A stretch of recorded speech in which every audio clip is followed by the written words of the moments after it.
This is The Top, where I interview entrepreneurs who are number one or number two in their industry in terms of revenue or customer base.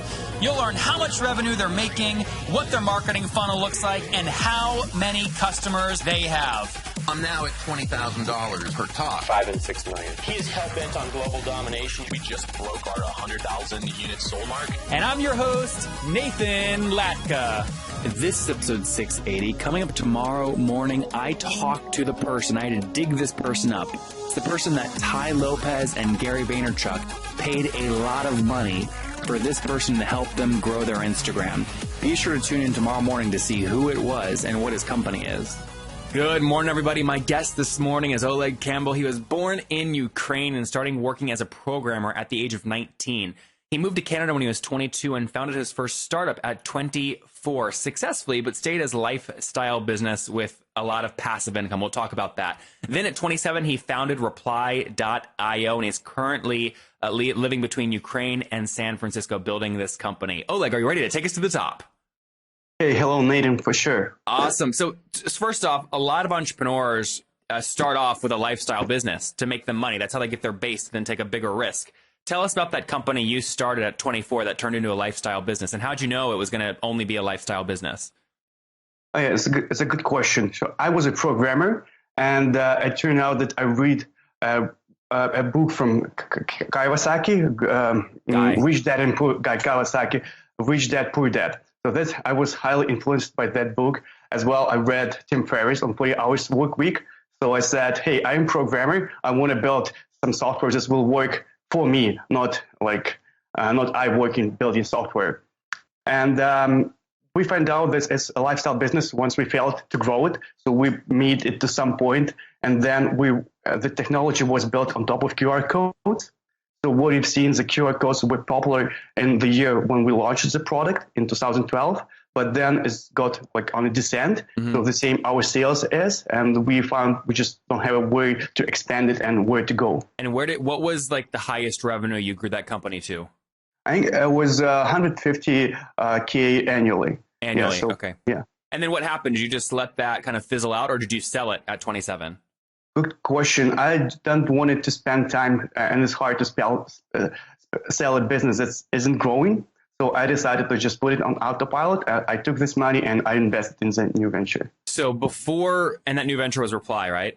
Yeah. So before that, give us a sense of kind of the risk you were taking. I mean, how much money had you saved up? Was this really a big risk for you, or did you actually really plan it out so you de-risked it? It's a good question. So in my life, I almost never saved any money.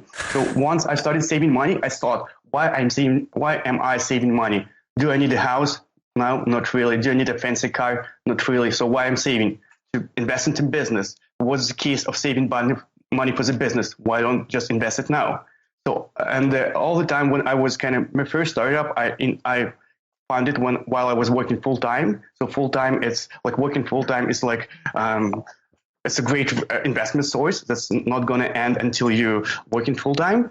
And with Reply, probably I invested around I just took my salary from my previous startup and just paid to my employees using that. And so how much did you put in personally, would you say? I think it was around 20 to 30K, probably 30K. Right? And how did you find did you build the initial prototype yourself, or did you hire developers somewhere? No, I hired a developer right away, so two of us started. So I hired a developer to build a product, and myself, I started working on marketing and sales. Okay, and so where did you, how did you hire somebody? Were they in the US or Ukraine, and what did you pay them on average at the beginning? Yeah, good question. So they were in Ukraine. I find developers super skilled with 10 plus years experience, and it costed me only $2,000 per year. Oh, great. Per month, sorry. I was going to say per year. Holy mackerel. No, per month. So you said $2,000 per month. And sorry, you were looking for someone who was really good at STEM. Is that what you said? No. I find someone in Ukraine. So he was a senior developer with 10 years experience. Oh, I see. So and senior. Because it's Ukraine, I could get someone like him for $2,000 per month. Now, have you ever met this guy or gal in person, or you just found him online? Yeah, online. I did a job post.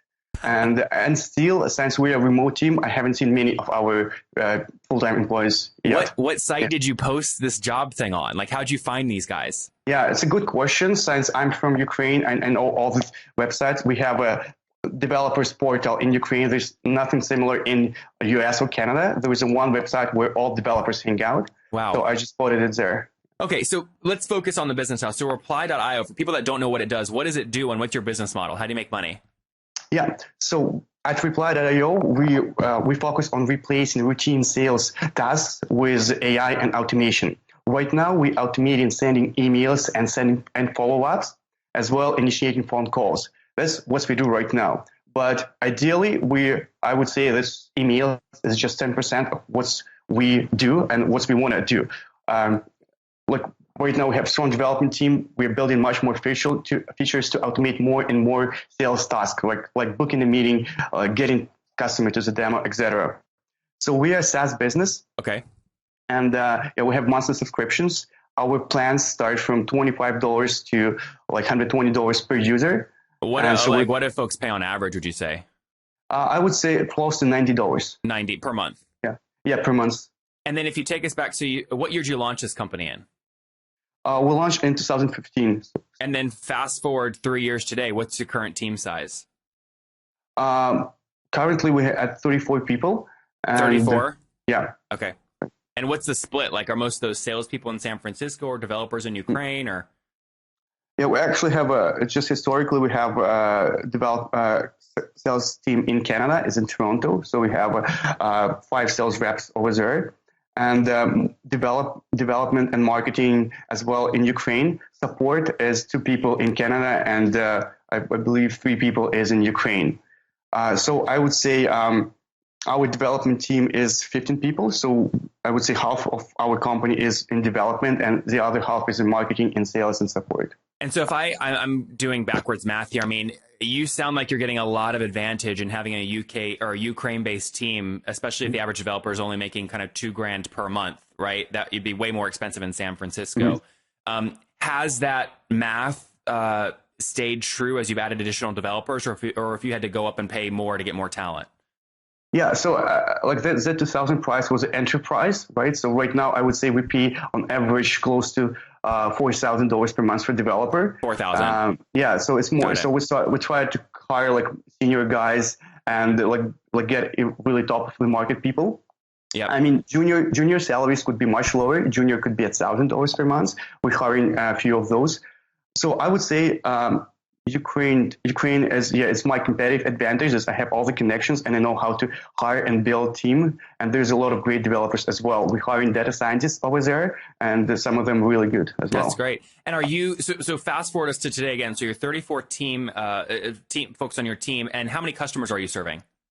So around 1,000 customers right now. Okay, so about 1,000. So, yeah. I mean, can I just multiply 1,000 times the $90 ARPU to get to kind of back into your monthly recurring revenue?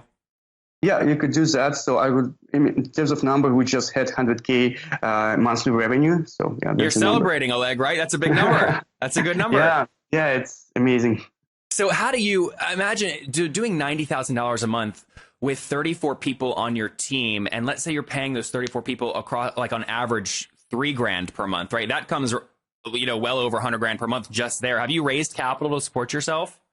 A good question. We raised capital a year ago. We raised small 400K seed. Okay. And that's a funny story. We never looked at for the finances. We were bootstrapping it, but one of kind of investors reached out to us and suggested do this. So basically, we had an investor. He has a few portfolio companies that were using us, and basically he approaches us saying, "Hey, I see your product working for our portfolio companies. Why don't we invest in you?" Oh wow. That's great. So you raised $400,000 on a convertible note? That's right. It was safe document. Okay. And when was that? It was a year ago. So it was March 2016. So you're about to close another big round of funding, right? I'm not sure. Yeah. So we're considering that. Yeah. It's something okay. So as a founder, how are you considering that? What goes into your consideration? It takes a lot of time to fundraise. That's a good question. So basically what I did, I decided to find out once will be a good time to raise money. So what I did, I outreached to some investors. I actually used my software to do the cold outreach, and it did work. I ended up having a meeting with Sequoia, with Andrew Horowitz, and with August Capital, many other like firms, again, through just cold email. I thought it's not going to work, but it did work.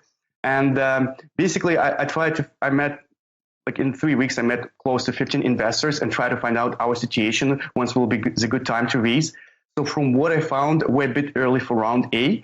So I think we'll probably just, this year, we'll just try to work on our numbers and get to numbers that will be more attractive to round A investor, which is closer to 200K of MMR. So first off, what did that email send like when you sent it to Sequoia? What was the subject line? Oh, that's a good question. I said SaaS, I'll just make it like that. SaaS, B2B, 100K in MMR, 16% month-to-month growth. And that's it. So that's I just awesome. put the most like our numbers on the top. You said 16% month-over-month revenue growth or customer growth? It was 16% revenue growth month to month. Okay, 16% revenue growth month to No, month. 16. Yeah, so it was 16. Sorry, you're saying 16%, right? Or 60%? 16.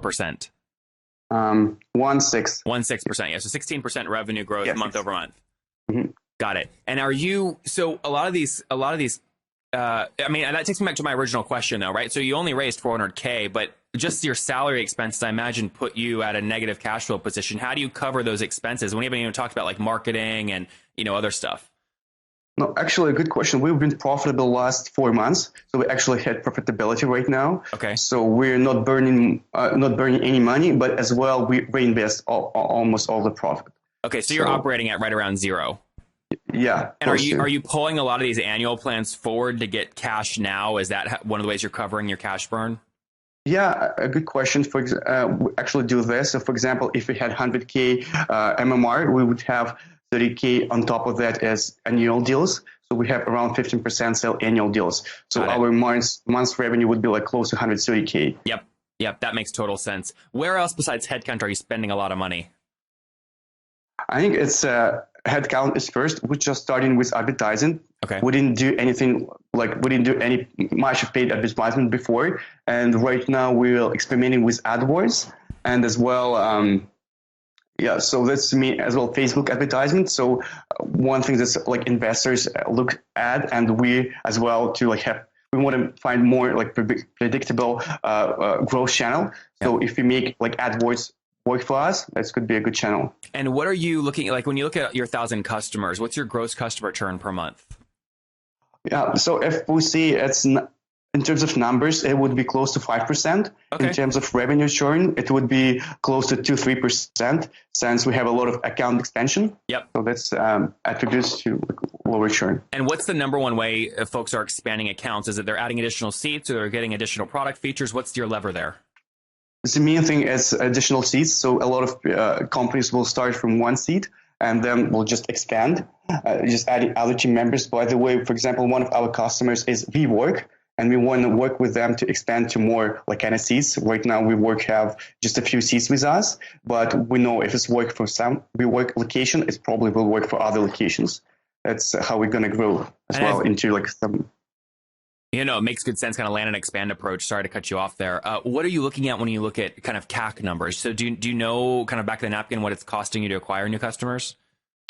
Yeah, we know. And this, I would say the average cost would be $200. But we as well split this CAC by different channels from our organic, or is it AdWords, or is it cold outreach? So the numbers would be different. So for cold outreach, the number will be higher. For like organic, lower. For AdWords, somewhere in the middle. And what do you assume right now that lifetime value of a customer is?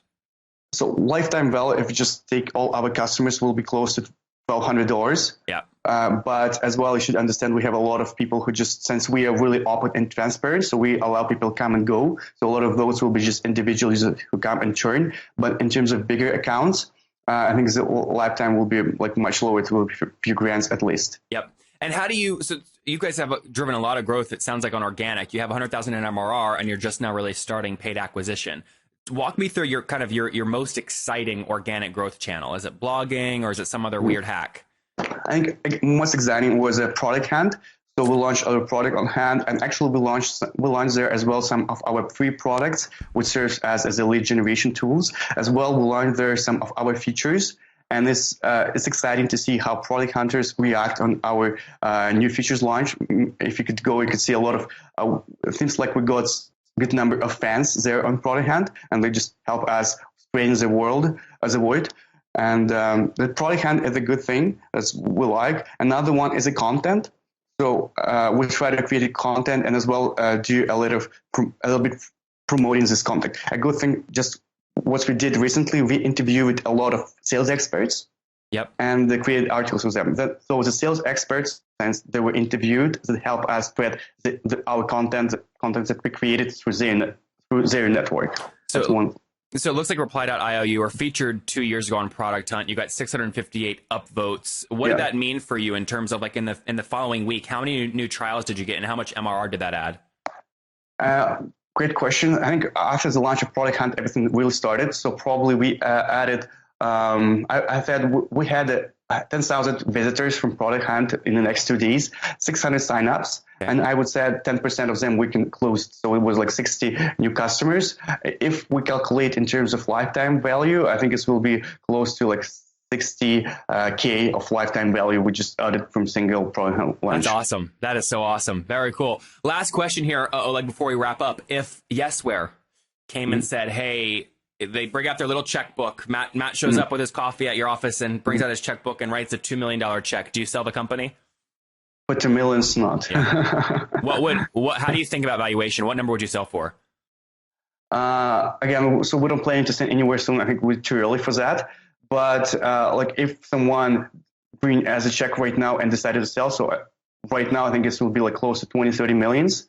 But if it's just right now. And how is do you own 100% of the company, or do you have co-founders? No, I have a co-founder. His name is Oleg Campbell, so he is my co-founder, and he's leading our operations in Toronto.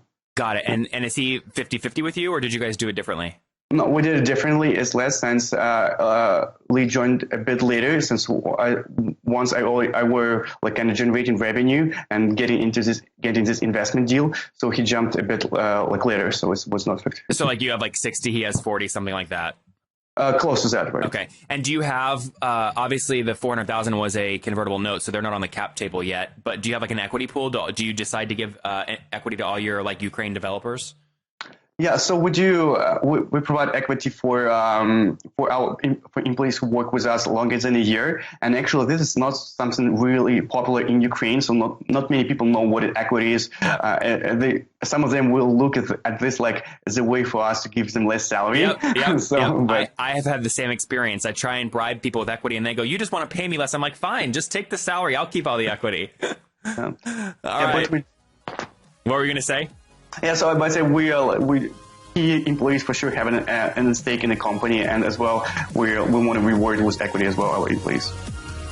So guys, I'm so glad to be back in Austin. I just got back from a major tour of Southeast Asia, went to Sydney, Bangkok, Bali, and Japan. And, I always get sick when I travel. And this particular trip, my gosh, 15 different airports, 20 different hotels. I mean, imagine flushing in airport bathrooms. I was worried about germs and getting all the nutrition I need. I mean, finding a restaurant in Japan, difficult because nothing's in English. So it's hard enough to figure out the train system. But my point is, I had a guy named Drew Canoli on the show who said, Nathan, if you're concerned about that, take these little green packets with you. You just mix them once per day with water. They'll keep you super healthy. You get all your nutrients, and they'll keep you from getting sick. So I took them, and guys, they worked unbelievably well. I got no sickness, just mixed them with water once per day. They didn't make my water bottles all sticky. That's like nice. A lot of these mixers, they make them sticky. It was very clean and smooth. Took them once per day, never got sick. So they've got 11 superfoods. And they're perfect if you're not traveling, but you're just on the go from your office to work. So you can check them out at nathanlatka.com/juice. That's nathanlatka.com/juice. That's great. Oleg, let's wrap up here with the famous 5. Number 1, what's your favorite business book? I think it's Richard Branson, Losing Your Virginity. Number 2, is there a CEO that you're following or studying right now? I would say Jason Lemkin, and as well I love Intercom Founder. Number 3, is there a favorite, besides your own, is there a favorite online tool you have, like maybe Acuity Scheduling? Favorite online tool? Not just a sec. Let me think. Probably I like Chart Mogul. That's for how great is spread our numbers. Yeah, like a charting service. Number 4, how many hours of sleep do you get every night? Usually from 6 to 8. Okay, so call 7 on average. And what's your situation? Married, single? Do you have kids? I'm single. Okay, and how old are you? I'm 30. All right, last question. Oleg, take us back 10 years. What do you wish your 20-year-old self knew? I think, just be more fearless, I would say, and believe in yourself more. There you guys have it. Be more fearless and believe in yourself more from Oleg. Again, the founder of Reply.io. They launched back in 2014, did a $400,000 seed round. He's really all in on this, reinvesting all the profits. Now they have 34 team members spread between Ukraine, San Francisco, LA, Toronto. They're doing, they have about 1,000 customers paying $90 a month on average for about $100,000 in monthly recurring revenue, 5% gross customer churn monthly, $200 CAC on average. That varies by channel with an LTV of somewhere around $1,200. Oleg, thank you for taking us to the top. Thanks a lot, Nathan. If you enjoyed Oleg today, go back and listen to Rob's episode yesterday. His company, Mobile Majority, has raised $25 million. He started the business actually by acquiring the assets from Qualcomm. It's a huge, huge giant. It would mean the world to me if you guys got any value from this episode, if you would go leave a review on iTunes right now and then subscribe. You know, I hustle like heck to get these episodes out every freaking day for you guys. And trust me, I love it. I would do it with no listeners. But boy, oh boy, it makes my day and it makes my team's day when we see great reviews and get your feedback. So thanks so much. Okay, Top Tribe, I love giving away free money. I feel like Oprah giving away cars, and I have something special for you today. How many of you have heard our super sharp guests talk about success they've had with Facebook and Google Ads? Well, all of you listening right now, yes, if you're listening, you get $100 in free AdWords. Here's how you get it, okay? Again, thanks for listening. Get the free $100 from Google, right, when you sign up with my website host provider, HostGator. Go sign up now to get your free money. HostGator.com/Nathan. Again, that's HostGator.com/Nathan.